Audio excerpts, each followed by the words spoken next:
Captain Marcus Chin stood on the bridge of the UES Defiance, watching enemy ships fill the view screen like angry red dots against the black of space. 3 years of war had brought humanity to this moment, the final battle that would decide whether Earth survived or became just another dead world in the Zephyrian Empire's collection. "Sir, they're requesting communication," reported Lieutenant Sarah Hayes from the communications station. Her voice carried the exhaustion they all felt after months of running battles across the outer colonies. Marcus nodded grimly. "Put them through. Let's hear what Queen Valara has to say before she finishes us off." The main screen flickered, and, suddenly, they were looking at her.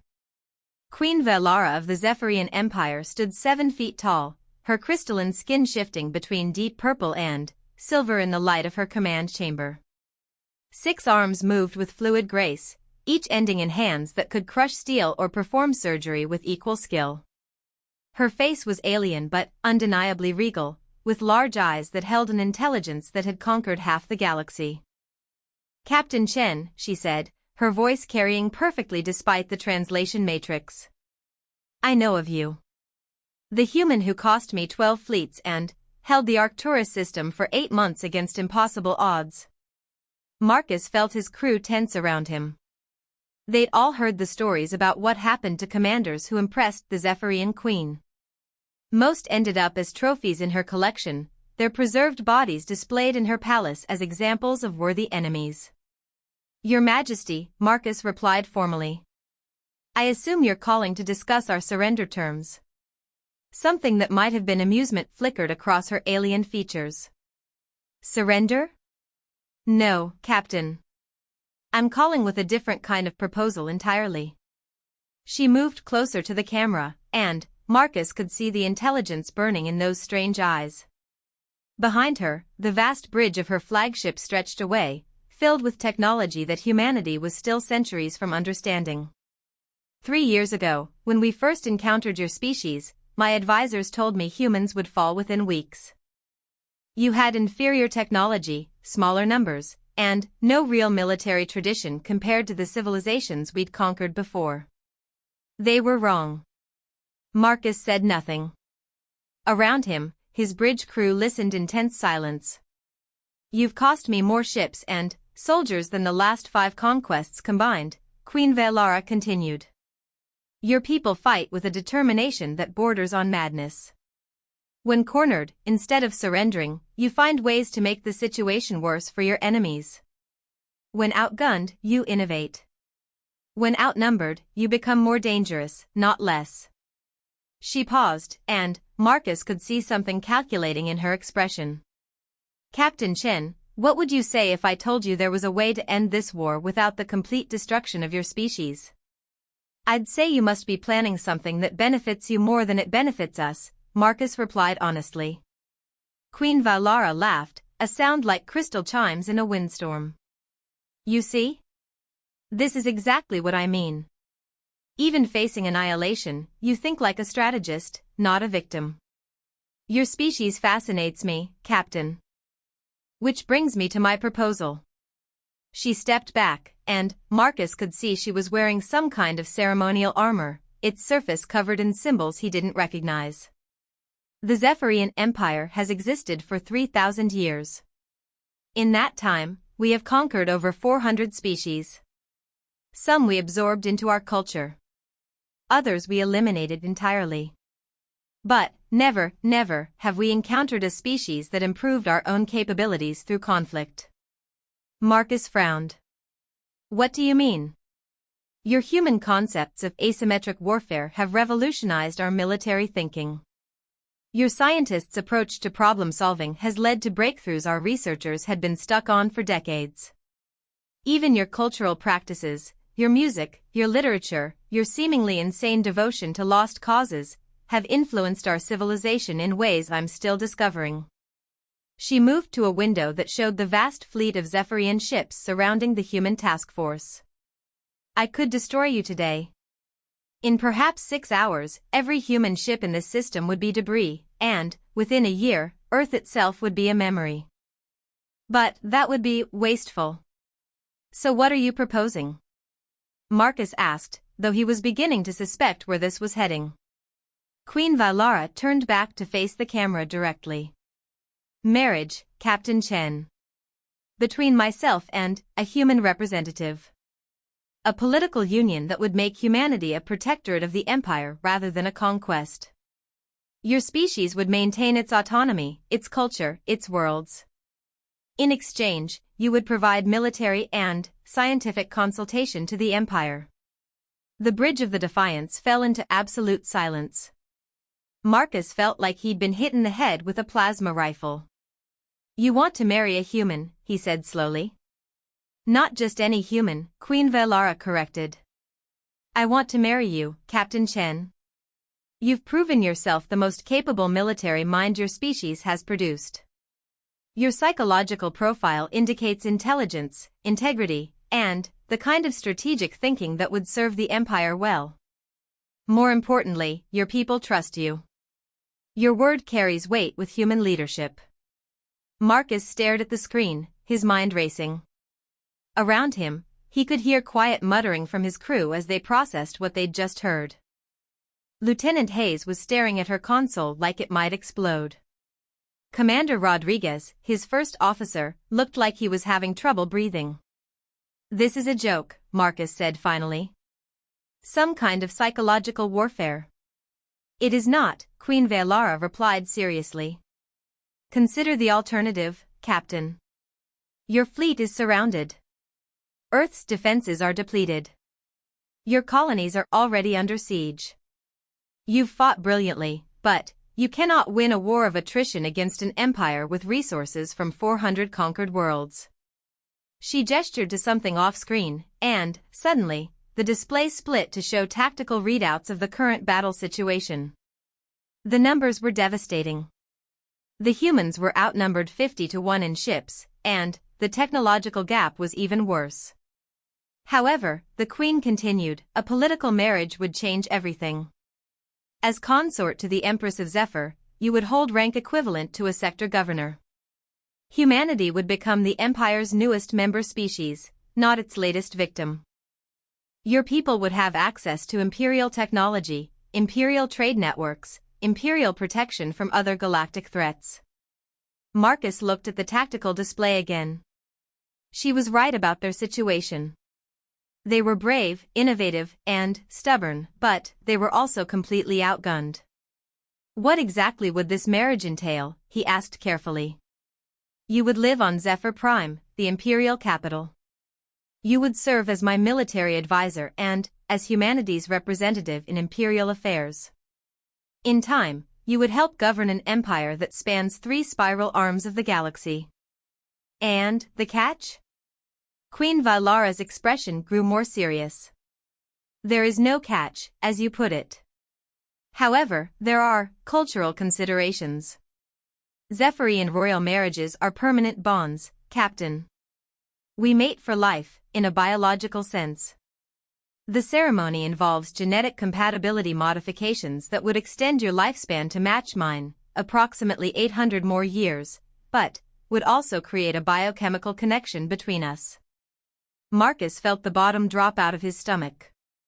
Biochemical connection? Emotional and physiological synchronization. We would become capable of sensing each other's emotional states, sharing certain memories, and experiencing physical separation as genuinely painful. It is how my species ensures the loyalty and stability of royal pairs. The implications hit Marcus like a meteor. This wasn't just a political arrangement, it was permanent biological alteration that would tie him to an alien queen for centuries. I need time to think about this, he said. Of course. But not too much time. I've held my fleet back for this conversation, but my subordinates grow restless.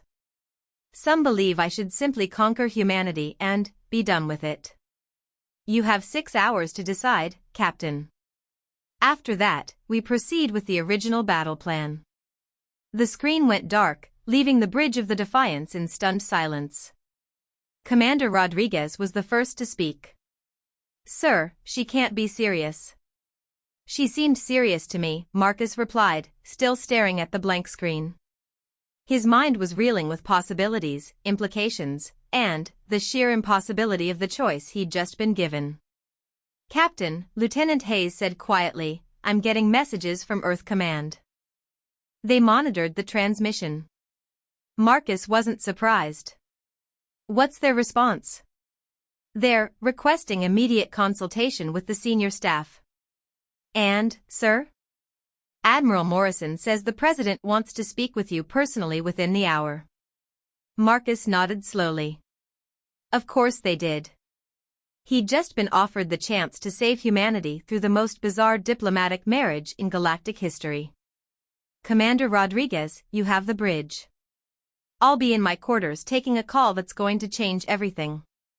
As he walked toward his quarters, Marcus could hear the quiet conversations starting behind him. His crew was processing the same impossible reality he was.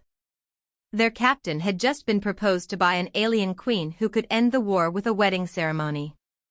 In his quarters, Marcus activated the quantum communicator that linked him directly to Earth Command.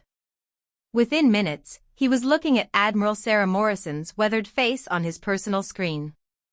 "Marcus," she said without preamble, "please tell me I didn't just watch an alien empress propose marriage to one of my best captains." "I'm afraid that's exactly what you saw, Admiral." Morrison rubbed her temples. "The President's having an emergency session with Congress as we speak.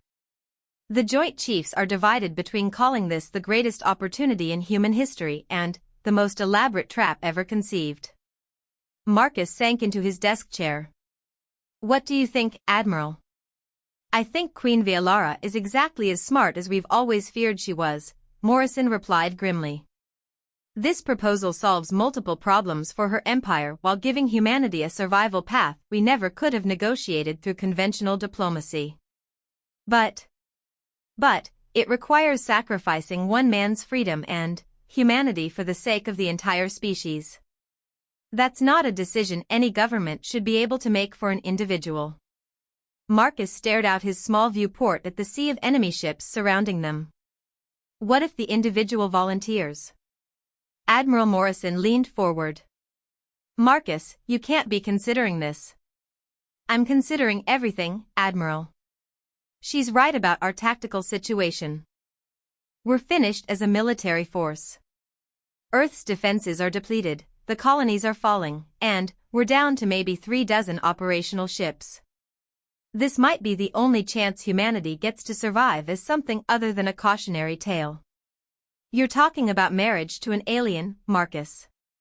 Biological modification. Living for 8 centuries as the consort to an imperial ruler. You'd stop being human in any meaningful sense." Marcus considered this. "Would I? Or would I become the first human to help govern a galactic empire?" Queen Vialara mentioned that human concepts have already influenced Zephyrian thinking.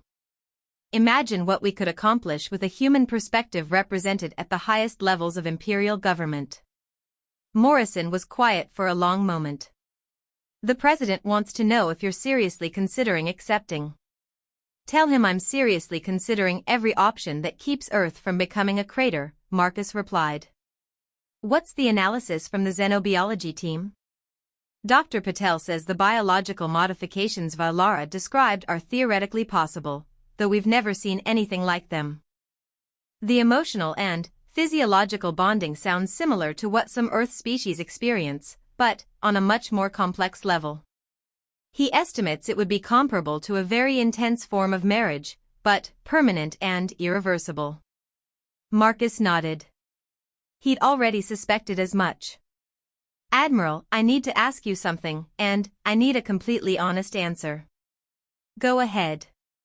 "If I say no, how long do you estimate humanity has left?" Morrison's expression grew even grimmer. "Based on current intelligence, the Empire has reserve fleets that outnumber our entire remaining military by a factor of 20. Even if we won this engagement, which we won't, they could replace their losses within weeks.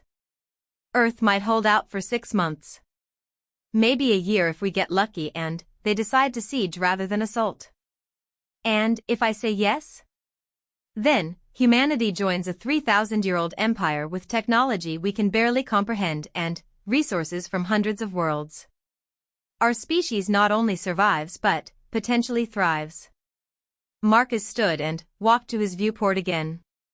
Out there, Queen Valara waited for his answer. Beyond her fleet, Earth hung in space, blue and beautiful and completely vulnerable. "Admiral, what would you do?" Morrison was quiet for a long time. "I'm not sure I'm brave enough to do what you're considering, Marcus. But, if I had the chance to save billions of lives by sacrificing my personal freedom, I hope I'd be strong enough to make that choice."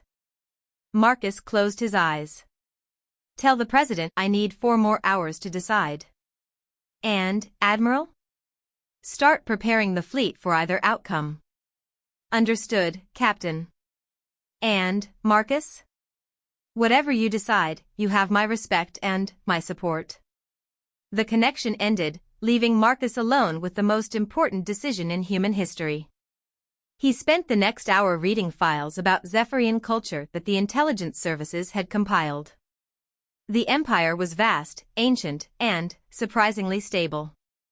Their expansion was methodical rather than aggressive, and they generally governed conquered species with a light hand as long as those species contributed to imperial prosperity. More interestingly, Queen Valara herself was apparently considered a reformer within Zephyrian society. She'd modernized the empire's approach to integration, preferring cultural absorption to domination. Her reign had seen the emergence of several client species who maintained significant autonomy while benefiting from imperial protection and technology.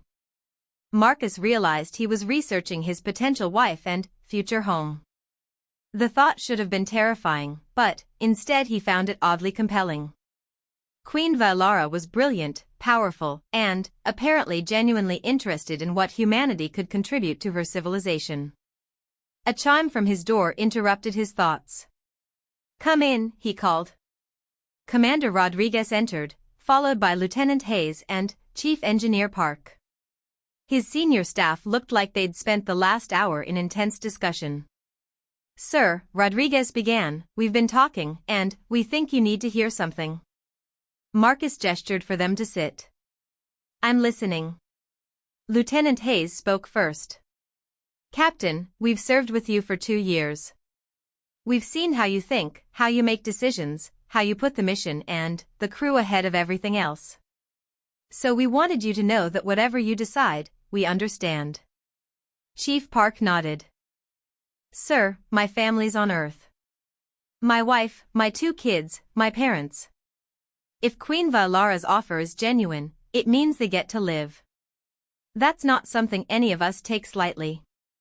But," Rodriguez continued, "we also don't want you to think you're carrying this decision alone. If you say no, we'll fight until the last ship is destroyed, and we'll do it gladly. If you say yes, we'll support that decision too." Marcus looked at his officers, people he'd served with through the worst war in human history. "What do you think I should do?" "Honestly, sir?" Hayes said. "I think Queen Valara is offering us a miracle, and miracles don't come free. The cost is enormous, but the alternative is extinction." Park leaned forward. "The engineering data we've captured from Zephyrian ships is centuries ahead of anything we have. If humanity gets access to that technology, within a generation we could be building ships that make their current fleet look primitive." Rodriguez was more cautious. "It's a hell of a gamble, sir. We'd be trusting the word of someone who's been trying to kill us for 3 years. But, strategically, it's the only path I can see that doesn't end with empty human worlds." Marcus nodded slowly. "Thank you all for coming. Get back to your stations and prepare for whatever happens next." As his officers filed out, Marcus sat down at his desk and opened a secure channel to Queen Valara's flagship. It was time to ask some very important questions. The Zephyrian Queen appeared on his screen within minutes, apparently having been waiting for his call. "Captain Chen," she said. "I was hoping to hear from you before the deadline. Your Majesty, I have questions that will determine my answer." Ask them. Marcus took a deep breath. If I agree to this marriage, what guarantees does humanity have that the terms will be honored? What prevents you from simply eliminating us once you have what you want? Queen Valara's expression grew thoughtful. A fair question.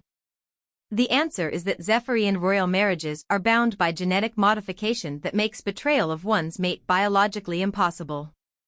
Once the ceremony is complete, your well-being becomes as important to me as my own survival.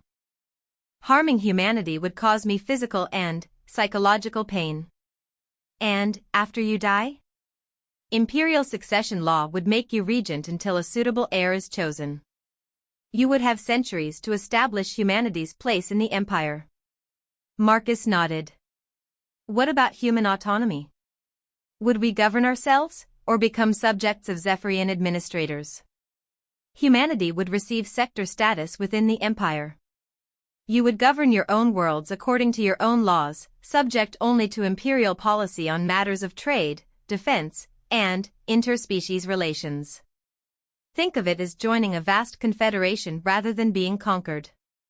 And, my role? Initially, military and strategic advisor. Over time, as you learn imperial culture and politics, you could advance to any position your abilities merit. The empire values competence above species origin. Marcus considered this. It was better than he'd dared hope. One final question, Your Majesty. Why me specifically? You could have made this offer to any human leader. Queen Valara smiled, an expression that looked surprisingly warm despite her alien features. Because in 3 years of war, you're the only human who's forced me to completely reconsider my strategies. You think in ways my advisors cannot predict. You inspire loyalty in your subordinates that our psychological profiles cannot explain. Most importantly, you've proven you can make decisions that prioritize long-term survival over short-term honor. She paused, and her expression grew more serious. Captain Chin, I am offering to end this war through marriage because I believe that combining human innovation with Zephyrian resources could create something unprecedented in galactic history. But that requires a human partner who can function at the highest levels of imperial society. You are that human. Marcus stared at the screen for a long moment, processing everything he'd learned. Finally, he spoke. Your Majesty, I need 1 hour to make my final decision. Will you accept my answer then? I will. The connection ended, leaving Marcus alone with the choice that would define humanity's future. Marcus Chin sat in his captain's chair, staring at the chronometer that showed 58 minutes remaining until his answer was due. Around him, the bridge crew worked with quiet efficiency, preparing for either outcome. Some checked weapon systems for a final battle. Others updated navigation for what might be their last retreat. Everyone understood that in less than an hour, their captain would either doom humanity to extinction or save it through the most unprecedented diplomatic marriage in galactic history. The communication board chimed softly. Lieutenant Hayes looked up from her station. Sir, we're receiving multiple transmissions from the fleet. Every ship captain wants to speak with you. Marcus almost smiled. Of course they did. Word of Queen Valara's proposal had spread through the human task force like wildfire. Every commander needed to know what their leader intended to do. Put them through on general frequency. All ships. The main screen lit up with a dozen smaller windows, each showing a different captain's face. Marcus recognized them all, the brave men and women who'd fought impossible battles for 3 years and somehow survived to this final moment. Captain Sarah Kim of the destroyer Wolverine spoke first. Marcus, please tell us you're considering this seriously. My ship has taken so much damage that we're basically flying on prayers and hull patches. We can't win another major engagement. Captain James Wright of the heavy cruiser Thunderbolt nodded grimly. Sarah's right. We've given everything we have. If Queen Valara is offering a way out that doesn't involve the complete destruction of the human fleet, we have to consider it. But, Captain Elena Vasquez of the carrier Prometheus disagreed. With respect, we can't ask one man to sacrifice his humanity for our survival. It's not right. Neither is letting billions of people die for the sake of one man's freedom, Captain Kim shot back. Marcus held up a hand for silence. Captains, I appreciate everyone's input, but this decision has to be mine alone. What I need from all of you is a promise that whatever I choose, you'll support it completely. The 12 captains looked at each other across their communication links, then nodded one by one. Good, Marcus continued. Captain Wright, your senior commander after me. If I accept Queen Valara's proposal, he'll take command of the fleet for the transition period. Are you prepared for that responsibility? Wright straightened in his chair. I am, sir. Though I hope it's a short transition to peace rather than a long one to defeat. Captain Vasquez, you have the strongest diplomatic background among us. If this goes forward, I'll need you to work with the Zephyrian representatives on integration protocols. Vasquez nodded reluctantly. Understood, sir. I still think this is insane, but I'll do whatever's necessary. Marcus looked at each face on the screen, people who'd followed him through 3 years of desperate fighting, who'd trusted his judgment in battles that should have been suicide missions. Now they were trusting him with a decision that would reshape human civilization. All ships, prepare for either outcome. If the answer is yes, we'll need to coordinate a peaceful transition with the Zephyrian fleet. If the answer is no, we'll show them why humans have been such a problem for their empire. The connections closed, leaving Marcus alone with his thoughts again. 43 minutes remaining. He opened another channel, this one to Earth Command. Admiral Morrison's face appeared on his personal screen, looking like she hadn't slept in days. Admiral, I need the final casualty reports. Morrison's expression grew grim. Marcus, are you sure you want to see these numbers? I need to know exactly what we're fighting to save. Morrison consulted her data pad. Earth population has dropped from 8 billion to approximately 6 billion over the course of the war. Colonial populations are down by 60%. Military losses. She paused. We've lost 87% of our fleet strength. Ground forces are down by 70%. Marcus closed his eyes. 2 billion human lives lost already, and that was just the beginning if the war continued. What about infrastructure? 17 major cities destroyed or heavily damaged. Industrial capacity is down to 40% of pre-war levels. Agricultural production has dropped by 30% due to orbital bombardment of farming regions.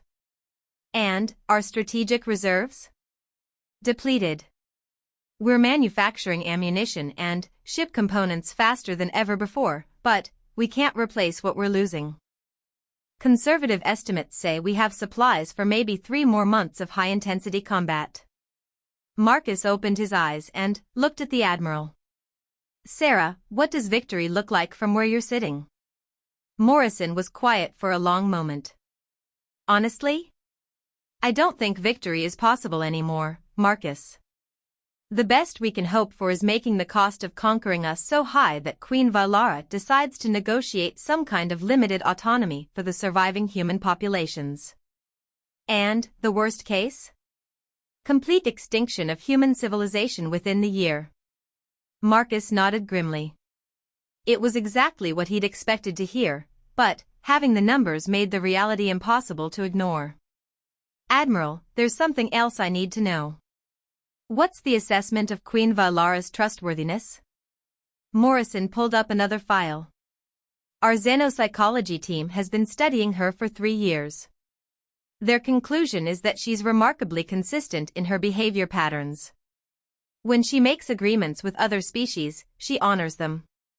When she makes threats, she follows through. Her word appears to carry genuine weight in imperial politics. What about the marriage proposal specifically? Dr. Rahman thinks it's exactly what it appears to be, a genuine attempt to solve multiple problems through political union. The biological modifications she described match what we've observed in other Zephyrian royal pairs.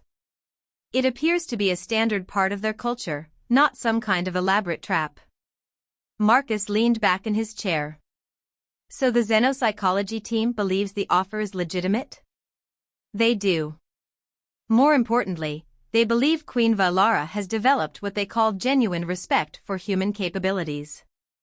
She sees us as valuable allies rather than just another conquest. That's something, I suppose. Morrison leaned forward. Marcus, I've been authorized to tell you that if you decide to accept this proposal, the President will support your decision publicly. Congress has already passed a resolution declaring that any agreement you negotiate with Queen Valara will have the full backing of the Earth government. Marcus raised an eyebrow. That's unprecedented. So is the situation. Marcus, they're giving you complete authority to make this decision because everyone understands that you're the one who would have to live with the consequences. 26 minutes remaining. Marcus closed the connection with Admiral Morrison and opened his personal files. Hidden deep in his secure directories was a video message he'd recorded 2 years ago, when the war first started going badly. It was addressed to someone he'd never had the courage to send it to. He activated the recording. His own face appeared on the screen, younger and more optimistic than he felt now. Hi, Lisa. If you're watching this, it means I didn't make it home from the war. I know we broke up before I left Earth, and I know you said we wanted different things. But I wanted you to know that everything I did out here, I did thinking about the world I wanted to come home to. A world where people like you could live without fear, could build the kind of life you always talked about. Marcus paused the recording. Lisa Chen, no relation, despite the shared surname, had been a terraforming engineer with big dreams about building new worlds for humanity. They'd planned to marry before the war started, but she couldn't handle the idea of waiting years for him to return. She'd ended their engagement 6 months before he shipped out. He wondered what she would think of Queen Valara's proposal. Would she understand that he was still fighting for the same thing, a future where humans could build the lives they dreamed of? Or would she see it as the ultimate betrayal of everything that made him human? Marcus deleted the old recording without finishing it. Lisa had moved on years ago, and so had he. The decision he faced now wasn't about personal happiness, it was about species survival. 18 minutes remaining. The communication board chimed again. This time it was an incoming message from Queen Valara herself. Captain Chen, she said when he accepted the connection. I hope I'm not interrupting your deliberations. Not at all, Your Majesty. What can I do for you? I wanted to offer you additional information that might influence your decision. My intelligence services have been monitoring your communications with Earth Command. Marcus tensed. That's an act of war. Queen Valara held up one of her 6 hands in a gesture that seemed apologetic. Under normal circumstances, yes. But these are hardly normal circumstances. Captain, I intercepted your communications because I wanted to understand how your government really feels about this proposal. And, what did you learn? That your leaders are terrified of making the wrong decision. They're prepared to support whatever choice you make, but they're hoping desperately that you'll find a way to save humanity without requiring such a personal sacrifice from you. Marcus wasn't surprised. Politicians always wanted solutions that didn't require difficult moral choices. There's something else, Queen Valara continued. I've been in contact with several other human colony worlds that aren't part of your current defensive alliance. New Sydney, Kepler Station, the mining colonies in the Centauri system. They've all agreed to accept Imperial protection under the same terms I'm offering Earth. Marcus felt a chill. You're saying that even if I refuse, you'll still absorb human colonies? I'm saying that your species has impressed me enough that I want to preserve it in some form, regardless of your personal decision. However, the terms would be very different without a high-ranking human representative in the Imperial government. Different how? Direct imperial administration rather than sector autonomy. Cultural integration programs rather than preservation of human customs. Essentially, absorption rather than alliance. Marcus understood. Accept the marriage, and humanity became a partner. Refuse it, and humanity became a subject population. Why are you telling me this now? Queen Vylara's expression grew more serious. Because I want you to understand that this decision isn't just about saving human lives, it's about preserving human civilization as something recognizable. Captain Chen, I have studied your species extensively over the past 3 years. You are remarkable in ways that continue to surprise me. I would prefer to preserve that uniqueness rather than dilute it through forced integration. The connection ended, leaving Marcus with 12 minutes to make his choice. He stood and walked to the small viewport in his ready room, looking out at the vast Zephyrian fleet that surrounded his small task force.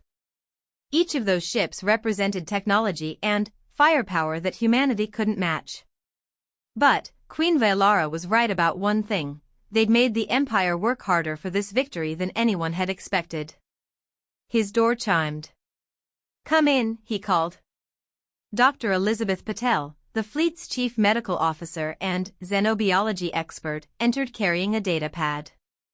"Captain, I wanted to give you my assessment of the biological modifications Queen Vylara described."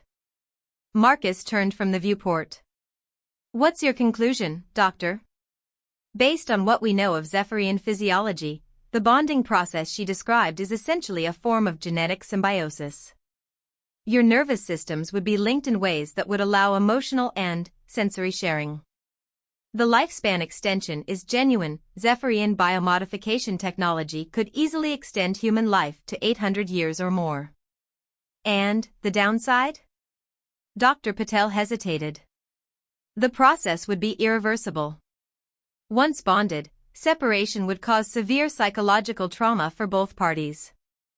Additionally, the genetic modifications would make you not quite human anymore. You'd retain your essential personality and memories, but your brain chemistry would be fundamentally altered." Marcus nodded. "Would I still be me?" "That's a philosophical question as much as a medical one. Your core personality traits, your values, your memories, all of that would remain intact. But the way you experience emotions, the way you process certain types of information, your basic biological drives, those would change to match your bonded partner." "Dr. Patel, in your professional opinion, is this a form of suicide?" The doctor considered this carefully. "No, Captain. It's more like evolution. You would become something new, but not something less. Based on what we've observed of other Zephyrian bonded pairs, the process seems to enhance rather than diminish the individuals involved." 8 minutes remaining. Marcus thanked Dr. Patel and returned to his desk. He opened one final communication channel, this one to his parents on Earth. His mother's face appeared on the screen, older and more worn than he remembered. The war had aged everyone. "Marcus," she said, and he could hear the relief in her voice. "We've been so worried. Are you all right?" "I'm fine, Mom." "Is Dad there?" His father appeared beside his mother, a retired professor of ancient history who'd never quite understood his son's decision to join the military. "Son," his father said, "we've been hearing rumors about some kind of negotiation with the Zephyrians. Is it true?" Marcus looked at his parents, people who'd raised him to believe in doing the right thing even when it was difficult. "Mom, Dad, I need to ask you something, and I need you to answer honestly. If you could save the lives of everyone you've ever cared about, but the cost was that you'd have to leave Earth forever and become something different than what you are now, would you do it?" His parents looked at each other, then back at him.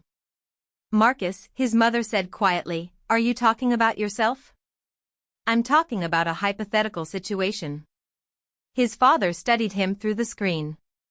"Son, is this about that alien queen who's been leading their fleet?" Marcus shouldn't have been surprised that his parents had figured it out. His father had always been too smart for his own good. Dad, I just need to know what you think I should do. His father was quiet for a long moment. Marcus, your whole life, you've put other people's needs ahead of your own. When you were 8, you gave your birthday money to that family whose house burned down. When you were 16, you spent your summer working at the refugee center instead of hanging out with your friends. When you joined the Navy, it was because you wanted to protect people. His mother nodded. What your father is saying is that we raised you to be the kind of person who makes hard choices for the right reasons. We trust your judgment, Marcus. We always have. But if I do this, I'll never come home. I'll never be human in the same way again. His mother smiled through her tears. Sweetheart, home isn't a place. It's the people you love and the values you carry with you. As long as you're still fighting for what's right, you'll always be our son. 4 minutes remaining. Marcus ended the call and sat in silence for a moment, processing everything he'd learned. The tactical situation was hopeless. The political situation offered only one viable path forward. The personal cost was enormous but not insurmountable. More importantly, he realized that Queen Valara had been right about something fundamental. This wasn't just about ending a war, it was about humanity's place in a galaxy filled with civilizations that were thousands of years older and more advanced. Humans had proven they could fight. Now they had the chance to prove they could lead. Marcus activated his communicator and opened a channel to Queen Valara's flagship. Your Majesty, he said when her face appeared on his screen. I have my answer. Queen Valara leaned forward slightly, and Marcus could see genuine tension in her posture. For all her power and confidence, she was waiting for the response of a human captain whose decision would reshape both their civilizations. Captain Chen, I'm listening. Marcus took a deep breath. 3 years of war, billions of lives hanging in the balance, and the future of human civilization all came down to this moment. Your Majesty, I accept your proposal. I will marry you to end this war and secure humanity's place in the Zephyrian Empire. For a moment, Queen Valara said nothing. Then, something that might have been relief flickered across her alien features. Captain Chen, you have made a choice that will change galactic history. I give you my word that humanity will have cause to be proud of this decision. I hope so, Your Majesty. What happens now? Now we begin the most unusual peace negotiation in Imperial history. Captain, please prepare to transfer to my flagship. We have much to discuss before the ceremony. The connection ended. Marcus sat back in his chair and tried to process what he'd just done. In less than 5 minutes, he'd agreed to marry an alien queen, undergo genetic modification that would extend his life for centuries, and become humanity's representative in a galactic empire. His door chimed again. This time it was his entire senior staff, Rodriguez, Hayes, Park, and Dr. Patel. Sir, Rodriguez said formally, we monitored your conversation with Queen Valara. On behalf of the crew of the Defiance and the entire human fleet, we want to thank you for your service and your sacrifice. Lieutenant Hayes stepped forward. Captain, we know this isn't what you planned when you joined the fleet. But, for what it's worth, we think you're making the right choice. Chief Park nodded. Sir, you've saved humanity. That's going to be your legacy, no matter what else happens. Dr. Patel smiled. And, Captain, based on what I know about Zephyrian culture, I think you're going to find your new role more interesting than you might expect. Queen Valara didn't choose you just to end the war, she chose you because she thinks you can help her build something better than what exists now. Marcus stood and looked at his officers one last time. Thank you all. It's been an honor serving with you. He walked to his viewport and watched as a Zephyrian shuttle detached from the enemy flagship and began moving toward the Defiance. In a few hours, he would be Captain Marcus Chen of the Earth Fleet. By tomorrow, he would be something entirely new. As the shuttle approached, Marcus realized he wasn't afraid. He was nervous, certainly, and sad to be leaving behind the life he'd known. But he wasn't afraid. After all, humanity had spent 3 years proving that they could survive anything the galaxy threw at them. Now it was time to prove that they could thrive. Marcus Chin stood in the shuttle bay of the Zephyrian flagship Eternal Dominion, surrounded by technology that made Earth's most advanced ships look like wooden sailing vessels. The shuttle bay alone was larger than most human cruisers, its walls covered in crystalline panels that seemed to shift and flow with an inner light. The air smelled of ozone and something floral that he couldn't identify. Queen Valara waited for him at the far end of the bay, flanked by 6 Zephyrian nobles whose ceremonial armor caught and reflected the ambient light in patterns that hurt to look at directly. She had changed from her military attire into something that was clearly formal wear, a flowing garment that seemed to be made of living metal, adjusting its shape and color as she moved. As Marcus walked across the deck, he could feel the eyes of hundreds of Zephyrian crew members watching from observation galleries that ringed the shuttle bay. This was apparently an event significant enough to draw spectators from across the ship. "Captain Chen," Queen Valara said as he approached. Her voice carried easily in the vast space, and Marcus realized she was speaking without the translation device. Either she'd learned English incredibly quickly, or the modifications she'd mentioned included automatic linguistic integration. "Your Majesty," he replied formally. She gestured to the nobles beside her. "These are my primary advisors. They will witness our negotiations and serve as guarantors of any agreements we reach." Marcus looked at the assembled aliens. Each stood over 7 feet tall, with the same crystalline skin and multiple arms as Queen Valara, but their colorations and features varied dramatically. One had skin that shifted between deep blue and silver. Another displayed patterns of gold and crimson. All of them studied Marcus with an intensity that suggested they were evaluating him for something more complex than simple military capacity. The blue and silver advisor stepped forward. "I am Chancellor Zephys, First Minister of the Imperial Council. Captain Chen, your reputation precedes you. The tactical analyses of your campaigns have become required study at our military academies." Marcus blinked in surprise. "I'm flattered, Chancellor." "You should be," interjected the gold and crimson advisor. "I am General Baloran, Supreme Commander of Imperial Forces. In 3,000 years of conquest, no single enemy commander has forced us to revise our standard operational procedures. Your innovations in asymmetric warfare have made us a more effective military force." Queen Valara held up a hand to silence further introductions. "We will have time for formal presentations later. First, Captain Chen and I must discuss the terms of our agreement privately." She led him through corridors that seemed to stretch for miles, past chambers filled with technology he couldn't begin to understand. The ship was a city in space, housing what must have been tens of thousands of crew members and civilians.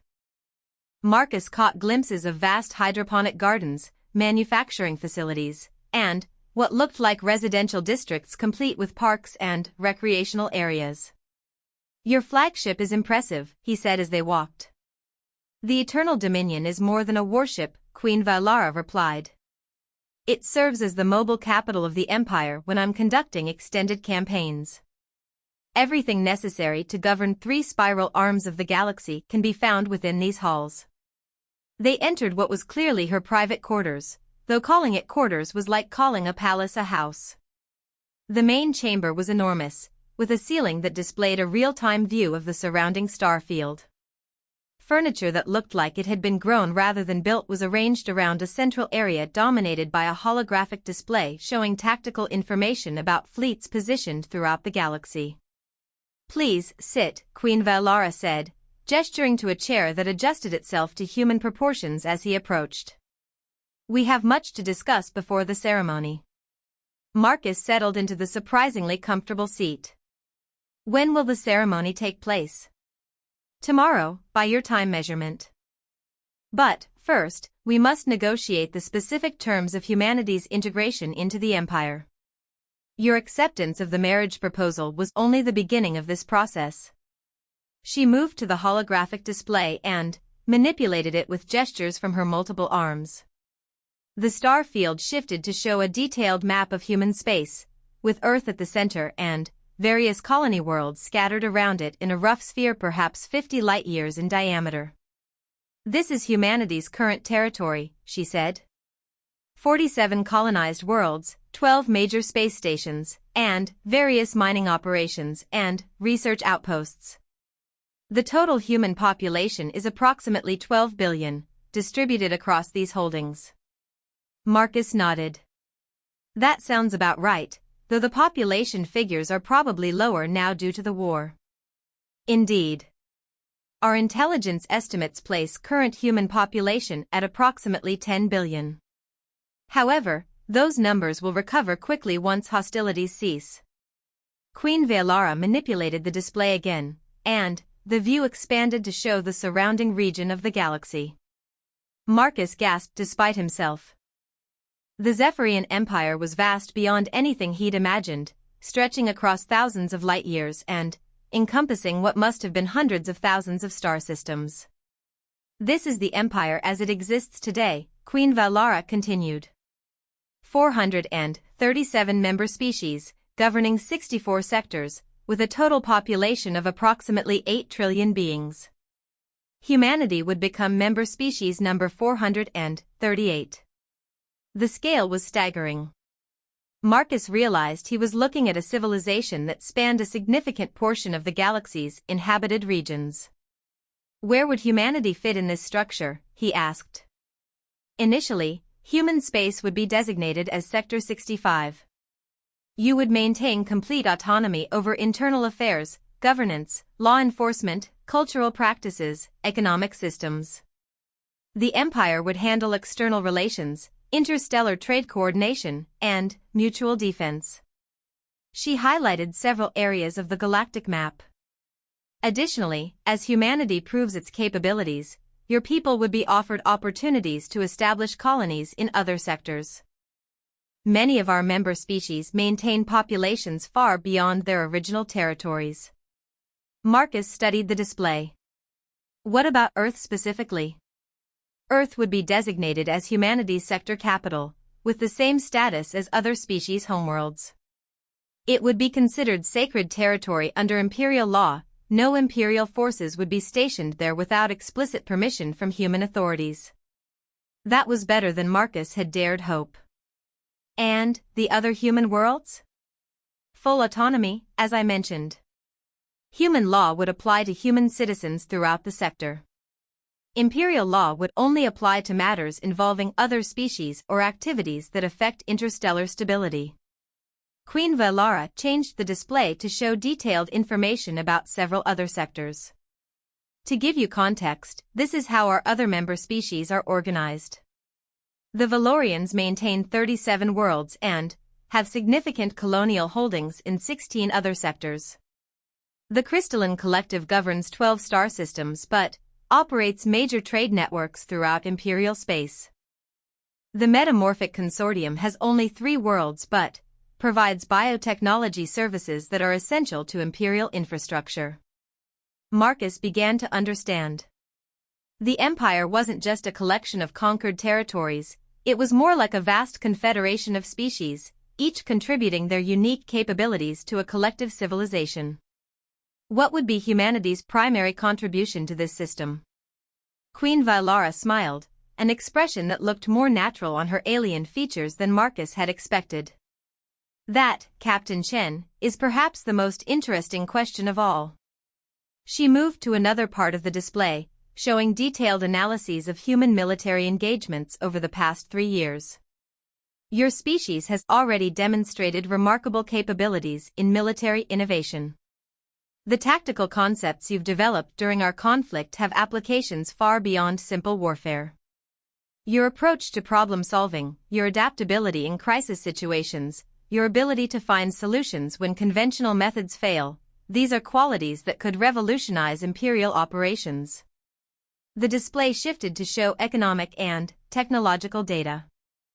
Additionally, your scientists have made several breakthroughs that our researchers find intriguing. Your approach to artificial intelligence development, your quantum communication theories, your biotechnology research, all of these fields could benefit from human perspectives. Marcus leaned forward, studying the information. You're saying humanity would be partners, not subjects. Exactly. Captain, the Empire has grown powerful by incorporating the best elements of each species we encounter. The Valorians gave us energy manipulation technology. The Crystallants provided advanced material science. The Metamorphics contributed biological modification techniques that extended lifespans and enhanced physical capabilities across all member species. She gestured to the overall galactic map. What humans offer is something we've never encountered before, the ability to find innovative solutions under extreme pressure. Your species thrives in crisis situations that would paralyze other civilizations. That's a capability that could transform how the Empire operates. Marcus considered this. What exactly would my role be in all of this? Queen Vylara's expression grew more serious. Initially, you would serve as my advisor on military and strategic matters. But, as you learn imperial politics and culture, your role would expand significantly. Eventually, you could serve as humanity's primary representative in the Imperial Senate, or as a sector governor, or in any other position your capabilities merit. And, the marriage itself? The ceremony tomorrow will create a biological and psychological bond between us that will make betrayal impossible for either party. You will gain access to my memories and experiences, understanding the Empire from the perspective of someone who has governed it for 2 centuries. I will gain access to your strategic thinking and cultural perspectives, allowing me to govern more effectively. Marcus felt a chill. You'll have access to my memories? Selected memories that relate to decision-making processes and cultural understanding. Your personal privacy would remain intact. The bonding process is designed to share knowledge that's relevant to our joint responsibilities, not to eliminate individual identity. That was somewhat reassuring. What about the physical modifications you mentioned? Queen Vylara moved to a medical display that showed detailed biological information. Your lifespan would be extended to match mine, approximately 800 years. Your physical capabilities would be enhanced to allow you to function effectively in various alien environments. Your brain chemistry would be modified to enable the mental connection we discussed. She paused. Captain, I want to be completely clear about this. The modifications are irreversible. Once the ceremony is complete, you will be permanently changed. You will still be recognizably yourself, but you will no longer be entirely human in a biological sense. Marcus nodded slowly. I understand. Do you? Captain, this is not simply a political marriage. We will be bound together in ways that humans don't experience in their normal relationships. We will share emotional states, physical sensations, and certain categories of memories. Separation will be painful. Betrayal will be impossible. We will, in a very real sense, become 2 parts of a single entity. Marcus looked at Queen Vylara, soon to be his wife in the most literal sense possible. Your Majesty, may I ask you a personal question? Of course. Why are you willing to do this? You're the ruler of a galactic empire. You could have anything you want. Why risk a permanent bond with a member of a species you've been fighting? Queen Vylara was quiet for a long moment, her alien features thoughtful. Captain, I have ruled this empire for 200 years. In that time, I have incorporated dozens of species, fought countless wars, and governed populations that span thousands of worlds. It is a lonely existence. She moved to the viewport, looking out at the stars. More importantly, I have seen what happens when civilizations become stagnant. The empire is vast and powerful, but it has also become predictable. We solve problems the same way we solved them 1,000 years ago. We approach new challenges with ancient methods. We are effective, but we are not innovative. She turned back to face him. Your species has forced me to think in new ways. In 3 years of conflict, you have challenged assumptions I didn't even realize I held. You have made me question strategies I had considered perfect. Captain Chen, I believe that bonding with a human mind will make me a better ruler. Marcus stood and joined her at the viewport. And what if it doesn't work? What if human and Zephyrian psychology are too different to successfully merge? Then, we will have failed spectacularly, but we will have failed while attempting something unprecedented in galactic history. Captain, the safe choice is to simply conquer humanity and integrate your people as subjects. The bold choice is to create a true partnership that could reshape how the Empire operates. Marcus looked out at the human fleet, tiny dots of light surrounded by the vastness of the Zephyrian armada. His ships, his people, waiting for word that their captain had saved them through the most unlikely diplomatic marriage in history. Your Majesty, I have one final question before tomorrow's ceremony. Ask it. What happens if this arrangement works better than either of us expects? What happens if humanity and the Empire benefit so much from this partnership that it changes both civilizations? Queen Valara smiled, a genuine expression of anticipation. Then, Captain Chen, we will have created something entirely new. Not a human civilization, not a Zephyrian empire, but a hybrid society that incorporates the best elements of both. She moved back to the holographic display and expanded it to show the entire galaxy. Imagine what could be possible. Human innovation guided by Zephyrian resources and experience. Zephyrian stability enhanced by human adaptability and creativity. A civilization that could explore new regions of space, develop technologies we can't currently imagine, and create forms of government that work better for everyone involved. Marcus stared at the galactic display. The scope of what they were attempting was staggering. It could revolutionize everything. It could. Or it could fail dramatically and leave both our civilizations worse off than they were before.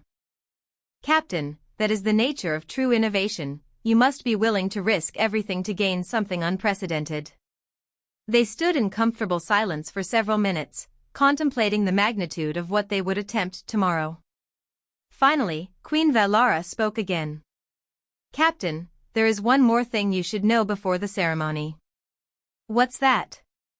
The biological bonding process will give you access to Imperial technology and knowledge that no non-Zephyrian has ever possessed. You will understand how to operate our ships, how to access our databases, how to navigate Imperial politics at the highest levels. In essence, you will become as much Zephyrian as human. Marcus considered this. Is that supposed to be reassuring or terrifying? Both, Queen Valara replied honestly. Captain, what we are attempting tomorrow has never been tried before. We are creating a new form of being, part human, part Zephyrian, but ultimately something entirely unique. She turned to face him directly.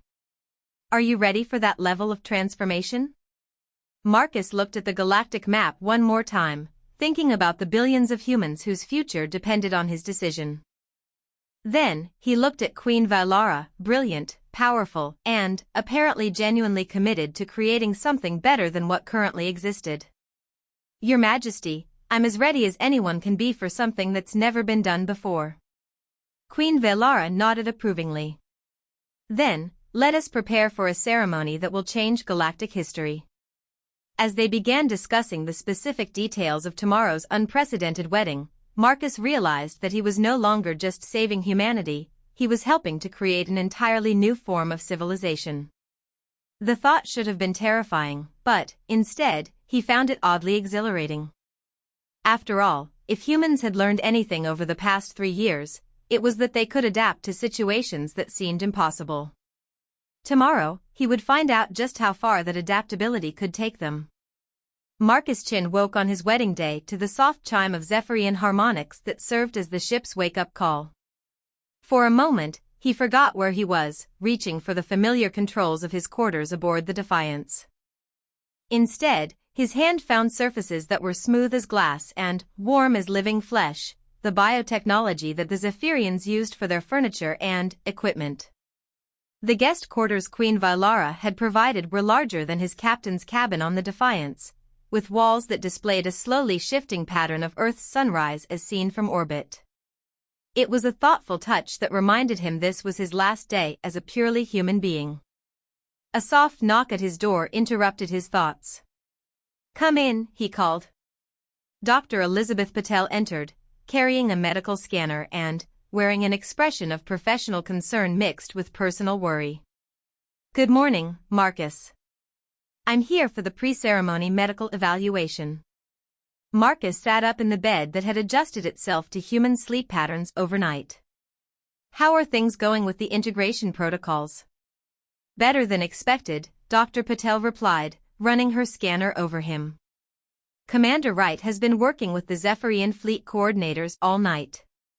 The transition to peaceful status is proceeding smoothly. Both fleets are standing down their weapon systems, and we're beginning to coordinate supply transfers." "Supply transfers?" "The Zephyrians are providing medical supplies and food to our ships. Apparently, their standard rations are nutritionally compatible with human biology." She paused in her scanning. "Marcus, their medical technology is centuries beyond ours. They've offered to treat our wounded, and the preliminary results are miraculous." Marcus nodded. "What about the crew? How are they handling all of this?" Dr. Patel finished her medical scan and sat down in a chair that formed itself from the wall to accommodate her. "Mixed reactions. Some are calling you the greatest hero in human history. Others think you've doomed humanity to absorption into an alien empire.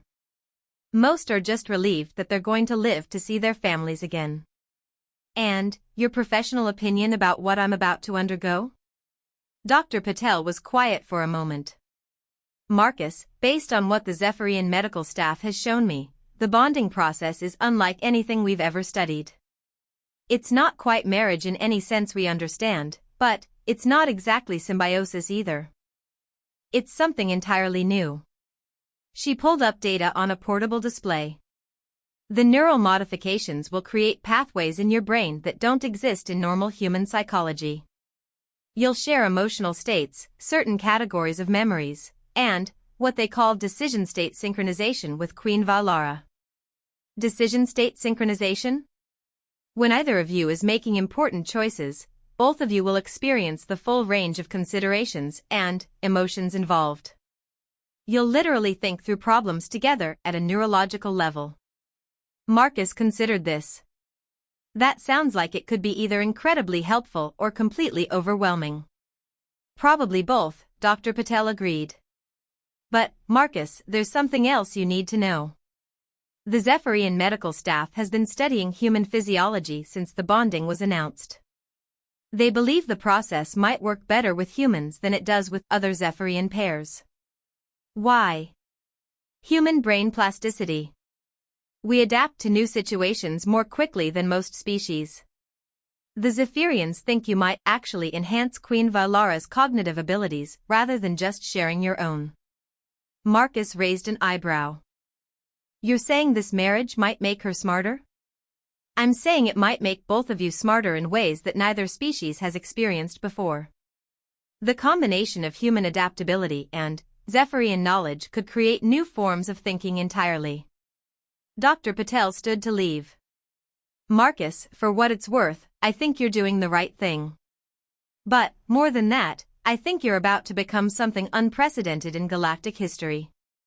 After she left, Marcus showered in water that felt exactly like Earth rainfall and dressed in the formal attire that had been provided for him. The garments were clearly of alien design but adapted for human physiology, and they felt remarkably comfortable despite their exotic appearance. Another knock at his door announced the arrival of Chancellor Zephys and General Valoran, who had come to escort him to the ceremony chamber. "Captain Chen," Chancellor Zephys said formally, "are you prepared for the bonding ceremony?" "As prepared as anyone can be for something that's never been attempted before," Marcus replied. General Valoran studied him with what might have been approval. "Captain, I want you to know that the Imperial military is watching this ceremony with great interest. If the bonding succeeds, you will have access to strategic information that could revolutionize warfare throughout the galaxy. And, if it fails? Then, we will have learned valuable information about the limits of interspecies bonding, and Queen Valara will have demonstrated her commitment to innovative solutions by risking her own life in the attempt." Marcus blinked. Risking her life? Chancellor Zephys nodded gravely. "Captain, the bonding process carries significant risks for both participants. If your neural patterns are incompatible, the process could cause permanent brain damage or death for either or both of you." Queen Valara didn't mention that. "Because she is committed to this course of action regardless of the personal risk," General Valoran said. "Captain, our queen has ruled the Empire for 2 centuries by making decisions that balance risk against potential benefit. She believes the potential benefits of bonding with you outweigh the considerable risks involved." As they walked through the corridors of the Eternal Dominion toward the ceremony chamber, Marcus realized the full magnitude of what Queen Valara was risking. She wasn't just gambling with political arrangements, she was literally putting her life on the line for the chance to create something new. The ceremony chamber was vast, its walls covered in crystalline formations that pulsed with soft light. Hundreds of Zephyrian nobles and officials filled observation galleries, while holographic displays showed the ceremony being broadcast to fleets throughout the galaxy. At the center of the chamber stood a complex apparatus that looked like a combination of medical equipment and artistic sculpture. Queen Valara waited beside the apparatus, wearing ceremonial robes that seemed to be made of liquid starlight.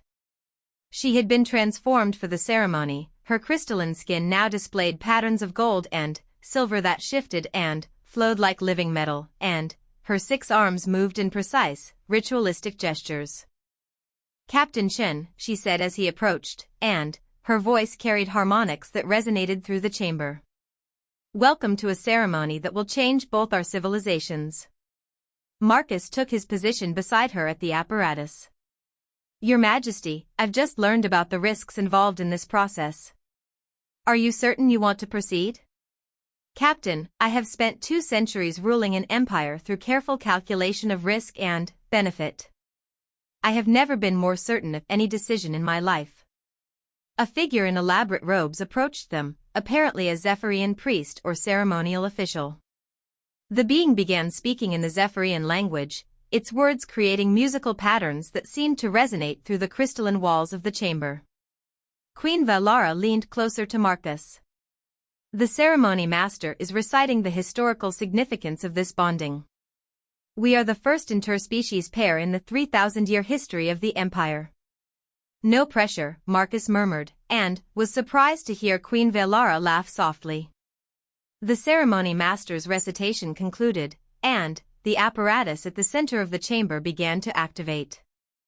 Crystalline extensions emerged from its surface, approaching Marcus and Queen Valara with what looked like neural interface connections. "Captain," Queen Valara said quietly, "once the connections are made, the process cannot be stopped or reversed. Are you ready?" Marcus looked out at the assembled crowd, thinking about the billions of humans whose future depended on what happened in the next few minutes.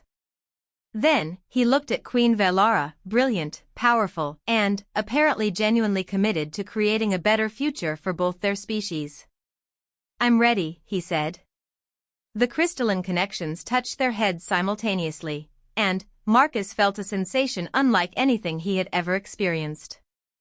It was as if his consciousness suddenly expanded beyond the boundaries of his own mind.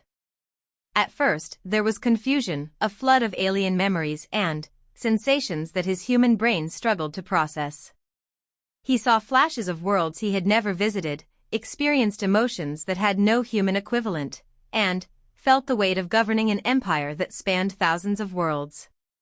Then, gradually, the confusion began to resolve into something coherent.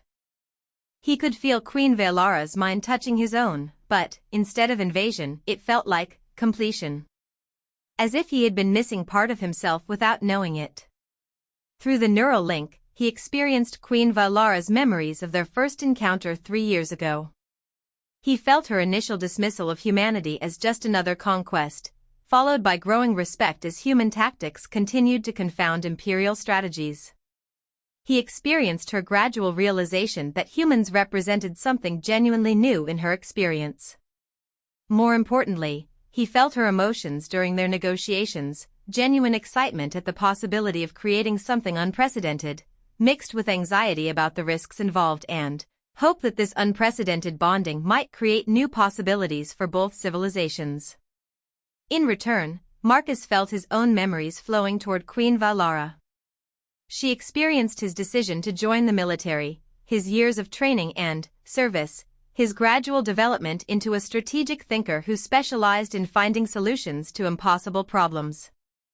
She felt his anguish at the casualties of war, his determination to protect humanity, and his careful calculation that acceptance of her proposal offered the best possible future for his species. As the memories settled, Marcus became aware that the process was changing both of them in fundamental ways.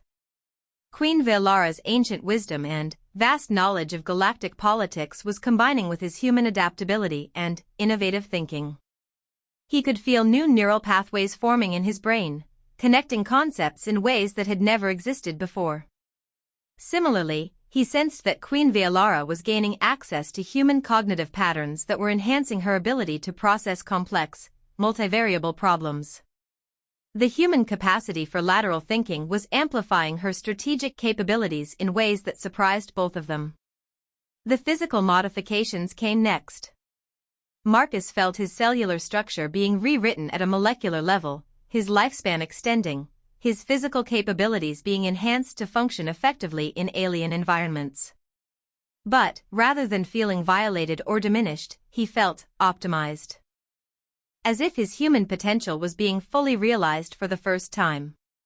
When the process was complete, Marcus opened eyes that could now perceive a broader spectrum of light and looked at Queen Valara with senses that could detect the emotional resonances of her crystalline skin. "How do you feel?" she asked, and her voice carried harmonics that his enhanced hearing could now fully appreciate. "Different," Marcus replied honestly. "But not less human. More like human plus something else." Queen Valara nodded. "I feel the same. I am still Zephyrian, but I now understand what it means to think like a human. The combination is extraordinary." Marcus realized that he could sense her emotional state directly, genuine excitement and satisfaction, tinged with relief that the process had succeeded. More importantly, he could feel the vast scope of her knowledge and experience now accessible to his own thinking. Through their bond, he suddenly understood the true complexity of governing a galactic empire. The delicate balances between species, the economic systems that kept hundreds of worlds functioning, the military considerations involved in protecting civilization from threats that existed beyond the empire's borders. But he also felt Queen Valara gaining access to human perspectives that were reshaping her understanding of these challenges. His knowledge of asymmetric problem-solving, his intuitive grasp of psychological factors in leadership, his capacity for finding innovative solutions under pressure, all of this was now available to her decision-making processes. "This is going to change everything," Marcus said, as the full implications of their bonding became clear. "Yes," Queen Valara agreed. "But I believe it will change everything for the better." The ceremony master announced the completion of the bonding, and the assembled crowd erupted in what Marcus now recognized as Zephyrian expressions of celebration and approval. Through his enhanced senses, he could perceive the emotional resonances of the entire gathering, excitement, anticipation, and something that might have been hope for new possibilities. As they walked together from the ceremony chamber, Marcus realized that he was no longer Captain Marcus Chin of the Earth Fleet. He was now Prince Consort Marcus Chin of the Zephyrian Empire, co-ruler of a civilization that spanned hundreds of worlds and billions of beings. But, more than that, he was part of an unprecedented hybrid consciousness that combined the best elements of human and Zephyrian thinking. Through their bond, he and Queen Valara had become something entirely new, a form of intelligence that could approach problems from perspectives that neither species had ever possessed. "What happens now?" he asked as they entered Queen Valara's, their, quarters. "Now we discover what our combined capabilities can accomplish," she replied. "Marcus, through our bonding, I have gained access to human strategic thinking that could revolutionize imperial military doctrine. You have gained access to Zephyrian knowledge and resources that could transform human civilization." She moved to the holographic display that showed the current state of the galaxy. "But, more importantly, together we can approach challenges that neither of our species could handle alone." Marcus studied the display with his enhanced understanding. Through Queen Valara's memories, he now knew about threats that existed beyond imperial borders, ancient civilizations that had withdrawn from galactic affairs, mysterious entities that consumed entire star systems, and technological singularities that posed dangers to all biological life. "You're thinking about the Devourers," he said, accessing information that he somehow now knew despite never having learned it. "Among other things, Marcus, the Empire has grown powerful by avoiding conflicts with forces we couldn't understand or defeat. But avoidance is not a long-term strategy. Eventually, we will need to find ways to deal with these threats directly." Through their bond, Marcus could feel Queen Valara's long-standing frustration with this situation. The Empire had reached the limits of what conventional Zephyrian thinking could accomplish. They needed new approaches to problems that had seemed insoluble. "And, you think human perspectives might provide those new approaches?" "I think our combined perspectives might provide solutions that neither species could develop independently," Queen Valara corrected. "Marcus, what we accomplished today wasn't just ending a war or creating a political alliance. We created a new form of consciousness that might be capable of solving problems that have challenged galactic civilization for millennia." Marcus felt the truth of this through their neural connection.